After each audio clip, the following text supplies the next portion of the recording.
Good morning. आज आहे day 20. आजचा दिवस खूप खराब होता कारण आज मला कामाला जाऊन एक्झामला पण जायचं होतं आणि आजचा एक्झाम होता माझा अकाउंटचा, ज्याचा की थोडा पण माझा अभ्यास झालेला नव्हता. माहीत होता आजचा पेपर खराबच जाणार आहे कारण स्टडीज नव्हता.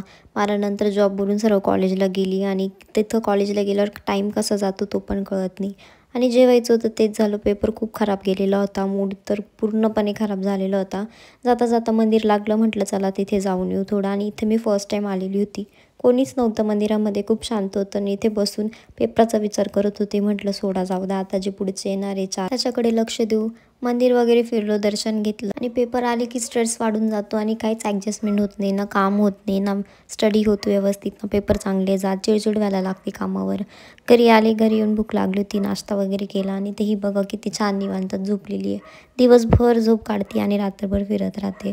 आणि इथे मी 2 तासापासून फक्त रील चालवत होते जेव्हा की मला अभ्यास करायचा होता. आणि जेव्हा मी अभ्यास करायला बसले तर मला आता झोपायला लागली, डोळे दुखायला लागले होते माझे डायरेक्ट वाचता वाचता. यार कामावर पेमेंट भेटतो एवढा एवढासा जो की 2 दिवसही टिकत नाही, एका दिवसातच संपून जातो. त्यात एवढं काम, बाकी गोष्टी पण मॅनेज करा, ते पण मॅनेज करा. इतने कम पैसों में काम करना बहुत खराब लगता है, मैं और बर्दाश्त नहीं कर सकती. आणि बस मी रोज हे ऑफिसमध्ये रोज हेच वाक्य बोलत राहते जाताना.